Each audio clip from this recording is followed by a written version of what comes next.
Bah alors les gars, ah, je suis déçu. Je suis totalement déçu, je pensais qu'on était potes. Ça fait longtemps que j'ai pas sorti une vidéo, je m'attendais à vous manquer. Oui, t'es pas un vrai survivaliste, parce que tu nous manques pas. Je vous ai quand même sorti une vidéo quasiment tous les jours pendant 2-3 semaines là. Voilà, bah, ça fait longtemps que j'ai pas sorti de vidéo, je me suis dit à un moment donné, ils vont se dire, ah, il nous manque. Ah, rien. Ah, comme dirait Bigard. Rien les gars. Je me suis dit qu'à un moment donné, il y en a bien un sur les 50 000. Il y en a bien un, ou une de préférence, qui va dire, oui, t'es passé où? Qu'est-ce que tu deviens? Ah, rien. Alors, voici le jardin. Il est sympa le jardin. Alors ça, c'est trop mignon les amis. Ça pousse, ça pousse. C'est l'ail. L'ail pousse bien, j'ai des triplets par ici. Échalote aussi. Bon alors tout ça, vous aviez pas vu, mais là j'ai des choux. Il est chou. Ah mais si, ça vous l'avez pas vu non plus. En fait, j'ai des vlogs de retard les amis. C'est-à-dire tout ça, je les ai filmés, mais je les ai pas encore publiés. Oui, parce que là j'ai préparé la butte à patates. La butte à patates, comme j'aime à l'appeler. Ici nous avons les artichauts les amis. J'ai jamais eu d'artichauts chez moi. C'est une grande première, petit paillage en mode permaculture. Ah, vous avez manqué la serre d'Harry Potter. Qu'est-ce qu'on dirait, un chapeau magique, un Schwaxpo. Il fait bon dedans. Et dedans, dans la serre, qu'est-ce qu'il y a? Il y a plein de trucs qu'on poussait, regardez, c'est magnifique. J'adore le cerf. Bon, les amis, ces derniers temps, pour parler sérieusement, j'étais pas ici. J'étais pas chez moi au bunker sauvage. En fait, dans une précédente vidéo, je vous ai dit que j'étais en train de préparer un énorme projet. Un truc... on ne sait plus ce qui se passe. Stratosphérique. Et vu que je suis dessus, en ce moment, je suis en train de m'occuper de ça. Ça me bouffe pas mal de temps. Et principalement deux choses. Première chose, c'est que je suis moins souvent ici chez moi au bunker sauvage. Deuxième chose, c'est que du coup, je peux moins m'occuper du jardin. Donc c'est pour ça que vous avez eu moins de vlogs, de vidéos sur le jardinage ces derniers temps. Donc là, pourquoi je tourne cette petite introduction? C'est déjà pour vous dire que dans quelques jours, je vous expliquerai enfin ce que c'est ce gros projet. Et il me tarde parce que vous n'êtes pas prêts. Et c'est vraiment un truc énorme. Ouais, ça m'a... Disons que quand j'ai commencé à avoir l'idée, quand j'ai commencé à mettre en place ce truc-là, ça m'a changé tout mon emploi du temps en fait. D'un coup, je pouvais plus trop être chez moi. Enfin, en gros, ça a un peu changé, on va dire, ma vie d'une certaine manière, mes habitudes. Le rythme que j'avais pris d'être un peu tranquille dans ma forêt, faire une vidéo de temps en temps sur YouTube, ça a un peu changé tout ce rythme parce que c'est quelque chose qui m'a demandé beaucoup et qui me demande encore beaucoup d'investissement. Mais rassurez-vous, je vous explique tout ça bientôt. Là, je fais exprès de monter la sauce. Monter la sauce, elle va monter la sauce, elle va monter quoi. Donc, je vous explique bientôt ce que c'est ce gros projet. Et là je voulais tourner cette petite vidéo pour vous expliquer qu'en gros je crois que j'ai 4 ou 5 vlogs déjà tournés que j'ai pas encore monté, que j'ai pas encore publié. Voilà, et bien comme on dit à la maison, c'est parti générique. Allez, c'est parti générique.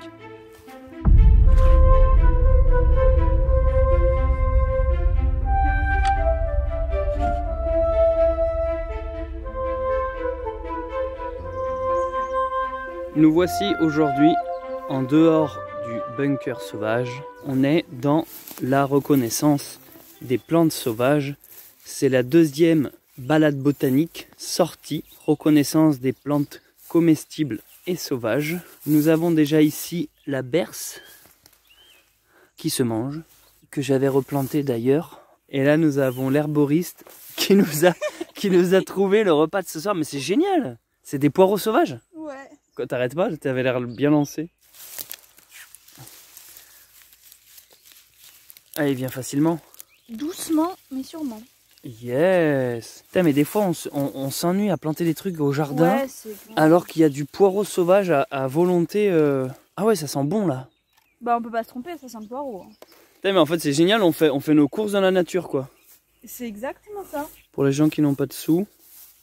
Mais c'est même pas une histoire de pas de sous, hein, c'est une histoire de... Moi, n'empêche que ça m'a bien dépanné quand, là, ces derniers mois, j'étais un peu à court. Et ben, à la fin du mois, quand j'avais besoin de trucs verts, bah, j'allais dans la nature. Et je me faisais mes salades et au final, j'avais pas besoin d'acheter, quoi. Je veux dire, si je voulais vraiment, je pourrais me nourrir tous les jours avec des cueillettes. Là, la berce, c'est quand elle est comme ça, toute jeune, là, que c'est bien. Pour la consommer, Ça, tu veux dire? tu le fais à la vapeur, juste. Ouais. C'est assez rapide, ça se... Là, il y en a des jeunes. Ouais. Et en fait, on peut prendre à la base de la tige. Par exemple, là, le poireau, vu qu'on retire le bulbe, il faut savoir que là, ce qu'on prend ne repousse pas l'année prochaine. Donc, il faut toujours en laisser, pas tout retirer. On va voir si on a un petit berce ailleurs. Avec les poireaux, on peut faire une quiche, une soupe, on peut les faire revenir. Alors là, on a pissenlit Du pissenlit. qui se mange. Bah ouais, c'est une très bonne salade au printemps pour se détoxifier. Bon, le pissenlit, il peut prendre plein de formes différentes. On dit qu'il est polymorphe, donc c'est vrai qu'on peut le confondre un peu avec d'autres plantes. Mais les autres plantes avec lesquelles on peut les confondre, en fait, l'avantage, c'est qu'elles sont toutes plus ou moins comestibles. Ouais, comme la chicorée par exemple. La chicorée, exactement, comme les crépides, les crépisses.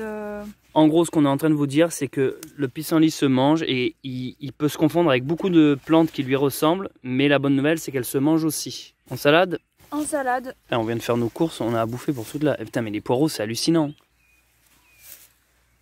Oh, quel bel objet que tu as là. Oui, c'est une serpette. Je vais juste prendre... Donc ça, c'est la serpette, un outil spécial du glaneur. Exactement. Idéalement, il faudrait cueillir en fait seulement avec les mains, parce que c'est ce qui nous permet aussi de juger si les plantes sont assez fraîches, tendres. La serpe, ça devrait nous être utile, bah oui, pour récolter des grosses touffes ou des plantes qui sont plutôt dures, un peu ligneuses. Donc voilà, hein, c'est ni plus ni moins qu'un opinel. Enfin, ça, après, c'est la marque, vous pouvez en trouver de plusieurs modèles. Il y a des tailles. Ici, nous sommes sur une numéro 10. En fonction de la taille de l'objet, vous allez avoir une courbure plus ou moins prononcée. Donc il me semble de mémoire que la 10, c'était celle-là. Elle peut servir pour les champignons aussi. Et ouais, mais justement, pour les champignons, c'était la 8 qui était un peu moins courbée. Et généralement, on la reconnaît, elle a un pinceau au bout pour enlever la terre du champignon. Très bel objet, la serpette. Merci. Ouais, du coup, je te disais, j'ai vu de l'armoise par ici, il me semble. Si tu peux venir m'aider à l'identifier. Regarde là, pas de l'armoise, tout ça là, tout ça. Ben, toute jaune comme ça, ça se pourrait bien. Il suffit de la sentir. Ouais, on va essayer. Ouais, si, je la sens là. Ouais. Et puis regarde, on reconnaît derrière avec Ah, ça, c'est l'armoise commune par le contre. dessous de ses feuilles. Ah ouais, non, c'est pas l'armoise commune. C'est certainement, tu sais, celle avec laquelle on peut se tromper souvent, l'armoise des frères Verlot. Artemisia verlotiorum. Ah oui, putain, ça me rappelle la... C'est celle qui a vraiment un parfum prononcé, plus que l'armoise commune. Mais c'est l'armoise commune qui est médicinale et comestible. Celle-là, à petite dose, oui. Celle-là, la Artemisia, là, elle est toute jeune. Donc, bon, voilà, on la reconnaît en jeune pousse. Derrière, on voit en fait que ces feuilles, le dessous, ils sont argentés. Ouais. Puis, on la reconnaît à son odeur très caractéristique, un peu camphrée. Ouais. Enfin, moi, personnellement, j'adore cette odeur. Je sais pas, ça me parle, quoi. Ah, mais je sais ce qu'on va faire avec. Il y a une spécialité japonaise qui s'appelle les mochi. C'est à base de plantes sauvages et de riz gluant. C'est un petit dessert. Il faut absolument qu'on fasse ça. Et il se fait précisément avec cette armoise, l'Artemisia verlotiorum. Je suis contente que tu en aies trouvé. Mais l'armoise, faut faire gaffe, faut pas trop... ouais, c'est puissant. Puissante, donc... Bon, de toute façon, l'armoise, moi, à chaque fois que j'en ai trouvé, c'était au bord de l'eau. Donc ça peut être aussi un indicateur de l'environnement. Ouais, mais c'est quand même souvent en milieu humide. Hein. Déconseillé aux femmes enceintes. Déconseillé aux femmes enceintes car très forte. Et c'est la plante des femmes justement. Bah ouais, elle agit comme tonique utérin et donc voilà. Pour les femmes enceintes, vaut mieux éviter parce que... Tant qu'on est dans les récoltes, on peut aussi remarquer ici les orties. Hein. On n'y pense pas, mais les orties qui se font en soupe, en salade ou en pizza, en quiche. J'ai fait toute une vidéo sur les orties, les amis, que je vous affiche quelque part là-haut et un lien dans la description. Est-ce que tu veux qu'on en ramasse? Ouais, si tu veux, moi j'ai pas de... De gants? Ben on fait ça sans gants, comme les vrais survivalistes. Donc là tu as un petit sac de glaneuse, c'est un sac de récolte. L'idéal pour la récolte, c'est d'avoir un petit panier tout simplement. Mais ça marche bien aussi. C'est des petits sacs en tissu quoi, qu'on trouve partout. Et toi, chaque fois que tu sors, t'en prends toujours au moins un quoi. Ouais, toujours. Bon, à nous deux, cher Ortie. Faut lui parler à l'ortie. Il faut lui dire qu'il soit gentil avec toi et qu'il ne te pique pas. Salut petite ortie, sois gentil avec moi et ne me pique pas, s'il te plaît. Je te prélève un tout petit peu pour te manger ce soir. Je ne sais pas encore comment, peut-être dans une soupe. J'ai souvent fait des quiches ou des pizzas, rarement des soupes. Eh ben oui, mais surtout que c'est le plus connu quoi. Enfin, je veux dire, tout le monde connaît les soupes à l'ortie et c'est limite ce que je cuisine le moins. J'ai envie de faire une soupe à l'ortie ce soir. Soupe à l'ortie en entrée tarte au poireau en dessert. L'ortie est révélateur d'un sol très azoté et du coup un sol, eh ben, figurez-vous, très très bon pour le jardin justement. Souvent vous allez en voir près des champs. Alors attention, ramassez pas trop l'ortie en champ parce que s'il pousse bien dans les champs, vous savez, près par exemple des clôtures, des fils barbelés, des clôtures électriques, tout ça, c'est précisément parce que avec la pluie et l'écoulement des engrais chimiques, et ben ça nourrit les sols et du coup l'ortie se régale de ça, mais en fait il a ce rôle de purifiant. Il vient nettoyer le sol de toutes les merdes qu'on lui met. Donc si vous venez derrière ramasser l'ortie, vous allez manger ces choses. Donc préférez dans un milieu où voilà, où autour il n'y a pas trop de polluants. Mais en tout cas, si chez vous, dans votre forêt, dans votre jardin, vous avez un endroit où l'ortie pousse, c'est un très bon indicateur d'un sol azoté. D'ailleurs, vous remarquerez pour les gens qui font leur propre compost que souvent une des premières fleurs qui poussent sur le fumier, le compost, c'est précisément l'ortie. Donc là, on est dans une position accroupie, la position des ancêtres chasseurs-cueilleurs. Et c'est une position qui est déjà très méditative parce que tu es proche du sol. Et puis en fait, on est un peu dans ces pensées où, je vais pas dire concentré, parce qu'il n'y a pas besoin vraiment d'énormes concentrations, mais il y a ce truc où tu fais ce geste automatique de la cueillette. Et ça te met quand même dans un état de très proche de la nature, très proche du sol. Et comme si tu rentrais en communication un peu avec les plantes. Et je pense que c'est un geste tout bête, la position accroupie et le va-et-vient de la main, qui fait que ça nous relie directement à la nature. Et c'est pour ça que maintenant, les gens qui sont finalement en ville ou assis chez eux ou qui vont directement au supermarché, on perd ces réflexes-là qui sont pourtant innés en nous. Ces mouvements de chasseur-cueilleur. C'est quoi la vidéo que je t'avais envoyée l'autre jour là, de la personne qui disait qu'il fallait laisser les gosses s'asseoir n'importe comment à table parce qu'ils avaient des mouvements naturels. Sur les postures ancestrales. Les postures ancestrales, c'est ça? Parce qu'en fait, c'est en grandissant qu'on se dit, qu'on dit souvent mets pas tes coudes sur la table, tiens-toi droit, mais assis-toi correctement, croise pas les jambes, machin, bidule. Alors qu'en fait, ce sont justement des mouvements dans lesquels on est censé être à l'aise. Vous voyez, là, je suis sur mes accroupis, quoi. Bon, moi, j'ai mon petit sac de cueillettes d'ortie qui se remplit. Toi, c'est l'armoise, moi, c'est l'ortie. C'est marrant parce que dans ce que tu ramasses et dans ce que je ramasse, il y a vraiment un côté féminin, masculin, quoi. Genre, moi, l'ortie, il est velu et piquant. Il se défend. Toi, l'armoise, il est subtil et doux. Et un peu fourbe aussi. Parce qu'il peut être toxique, l'armoise, si t'en consommes trop. Oui, mais l'ortie, c'est pareil. Non, l'ortie, il est bon. L'ortie, il est entouré avec ses potes, là. Il fait la fête, l'ortie. Bah, l'armoise aussi, regarde. Ok, donc celle que tu ramasses, toi, elle est en touffe? Non, elle est en colonie, regarde. Ça fait des... Là elle est toute jeune. Ouais, elle est groupée. Là, elle vient tout juste de renaître. Bien. À savoir que quand vous ramassez des pousses, préférez toujours la tête et aussi des... Celles qui sont pas abîmées. Pas abîmées, et les jeunes, je voulais dire, moi. Les jeunes, oui, exactement, voilà. Tu vois, les jeunes, voilà, là, qui viennent de sortir. Comme ça, là, tac, tac. Voilà. Tac, tac. Prenez pas, enfin, évitez du moins prendre... Celle-là, elle est un peu abîmée. Elle est un peu abîmée, puis tu vois qu'elle est grande, ça fait longtemps qu'elle est là. Que là, les petites... Il faut aussi de préférence prendre toujours des plantes qui soient un peu en hauteur, que ça évite les excréments, La douve du foie. En l'espace de 15 minutes, on a déjà un sac d'ortie, un petit sac d'armoise, des poireaux, de la berce. Quelqu'un, imaginons, qui a un poulailler, il a ses œufs et c'est bon, il a tout. Hein. À savoir que là, pour l'ortie est très riche en protéines. Hein. Donc même pour les gens qui ne consomment pas ou peu de viande. On pourrait prendre un peu de lamier pour la soupe aussi. Du lamier? Lamium purpureum, de la famille de la menthe, de la sauge, du thym. Lamier pourpre. Ouais, on le reconnaît grâce à sa tige carrée. Ouais. À ses feuilles opposées et décussées. On dit, en fait, il y en a deux dans un sens, deux dans un autre, deux.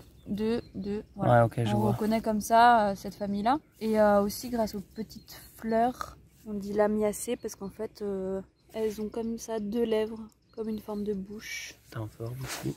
Ah oui, c'est bon, je vois. Ah, c'est bon, bouge pas là. Ouais.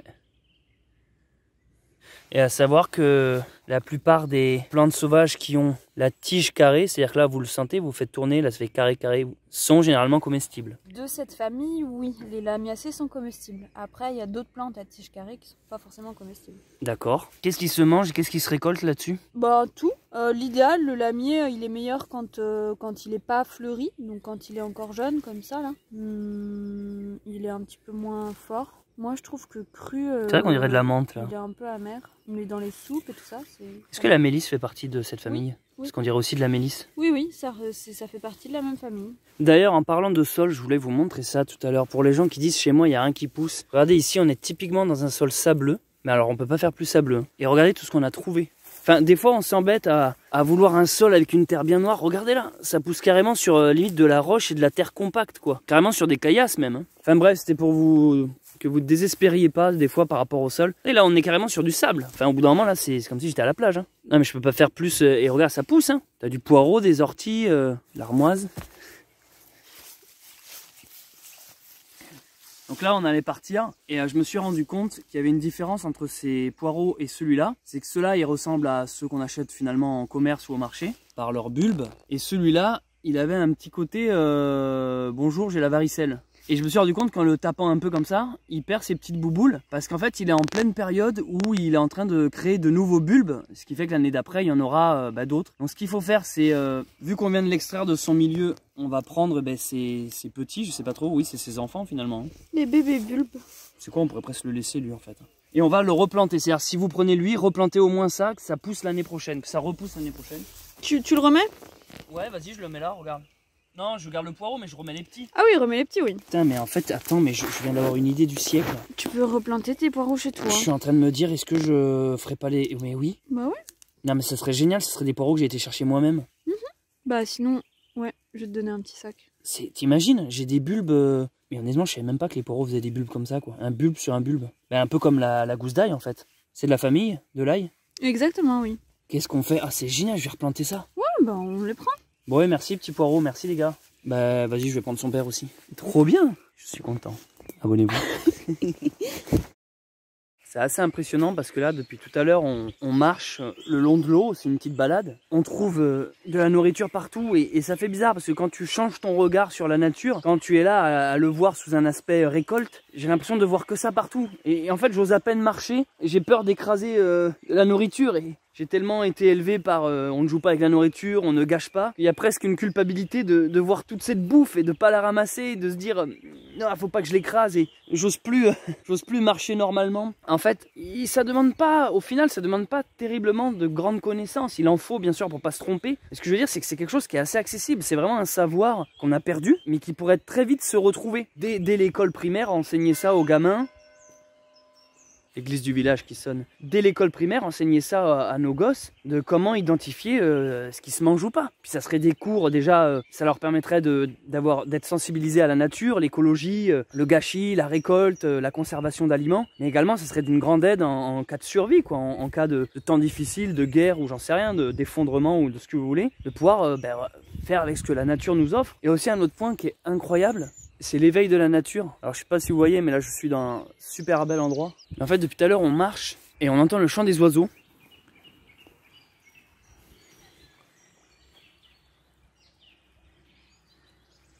C'est vraiment la nature qui se réveille. C'est assez incroyable parce que c'est des petits sons, les petits cuicui qu'on entend tellement tout le temps qu'on n'y fait plus attention. Mais quand on leur prête attention, on se rend compte qu'il y a tellement de chants différents.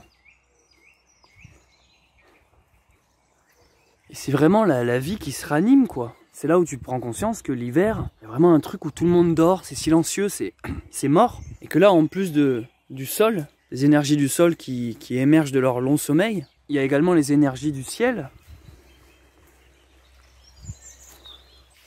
Et du coup, la mélisse, alors à quoi on l'identifie, comment on la reconnaît? Bah pareil, c'est une lamiacée comme le lamier pourpre. Elle a aussi une tige carrée. Tige carrée. Ouais.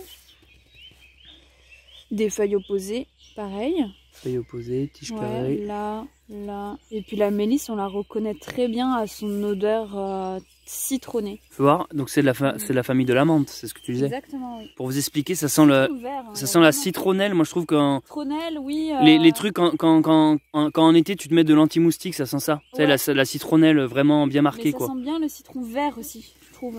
Oui, ça sent le citron vert, mais on a qu'à se faire une boisson avec ça. Ben ouais, on peut faire un kéfir. Un kéfir, ah ouais, c'est un côté très frais. Armoise mélisse. Moi j'ai peur que l'armoise prenne le dessus. C'est quand même très. Ouais, non, mais on n'est pas obligé d'en mettre beaucoup.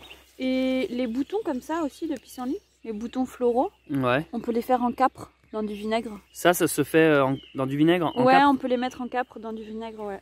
On vient de trouver encore un spot de poireaux sauvages. Donc là, il n'y a plus rien, il n'y a même plus de terre, c'est juste du gravat industriel.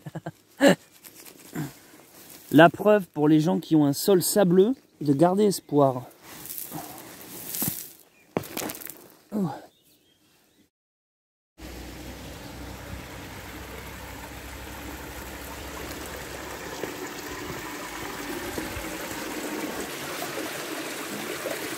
Donc là, on vient de trouver une source et on va en profiter pour laver les poireaux et tout ce qu'on a ramassé d'ailleurs. Putain, ça sent déjà la cuisine, c'est ouf, hein. Ça donne déjà envie de manger, je trouve. On pourrait même laver les orties et tout ça. Hein. On vient de rentrer de la cueillette et dans un premier temps, on a rincé tout ça à l'eau claire. Donc ça donne ça. Donc l'intérêt d'une soupe, et non pas par exemple de la pizza comme j'avais déjà pu faire, c'est que la pizza à la cuisson, ça va faire perdre certains nutriments à la plante. Que là, vu que ce qui va se dégrader va être dans l'eau de soupe qu'on va consommer ensuite, mais du coup on ne perd pas la partie nutritive de la fleur. Du coup, on prend une casserole dans laquelle on met du beurre. En attendant que la casserole et le beurre fondent,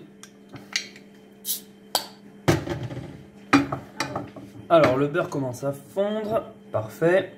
Alors vous pouvez rajouter une pomme de terre à la soupe, mais là nous on va vraiment faire que ortie. Les échalotes c'est trop bon. Ouais, c'est vrai. Je crois que c'est ce que je préfère dans la famille là. Tu sais, entre l'ail, l'oignon, tout ça, les échalotes. Ouais. J'en ai planté des échalotes dans mon jardin. Il me tarde qu'à prenne. Ouais, le beurre déjà fondu là, ça sent trop bon. Petit pain à la patate douce. Ah ouais, le pain à la patate douce, c'est un...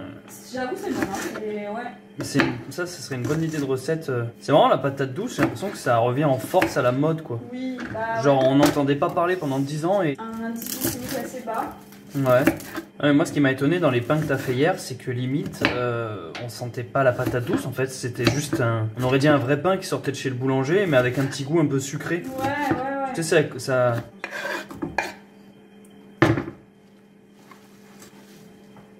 À savoir que la soupe d'ortie est très bon pour les gens qui ont des... On va pas dire des problèmes mais qui ont des petits soucis avec la peau. Tout ce qui est acné, tout ça. Très bon les orties. Et pour les personnes qui ont peur de se piquer, il faut savoir que l'ortie, une fois cuit, perd son pouvoir urticant. C'est tellement la photo Insta à faire là, avec le beurre dedans comme ça. Si j'avais cru un jour faire des vidéos recettes, recettes cuisine, cueillette.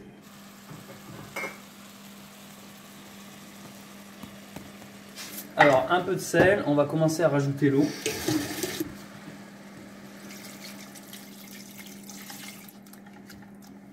Comme tu disais, on recouvre pour que justement les bonnes choses ne s'évaporent pas. Oui.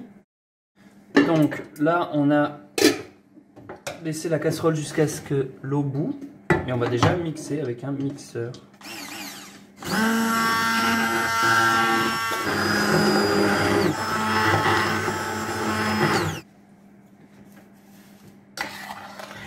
Oh là là, ce verre, c'est excellent. Oh là là, c'est trop bon. Ça a le goût d'épinard. Ça me rappelle, j'avais exactement eu la même... quand j'avais fait ma pizza aux orties, ça avait aussi le goût d'épinard en fait. Mais oui, j'imagine, c'est vrai. C'est validé. Excellent. Ah bah dis donc. Et voici donc l'entrée avec la mâche et le pissenlit. Donc en salade. On va mettre quelques graines. Hugo Mazio. Nickel. Et après, soupe à l'ortie. Et on garde les poireaux pour demain. Avec les petits pains faits maison là, on se fait plaisir. À la patate douce, c'est ça? Oui. Patate douce.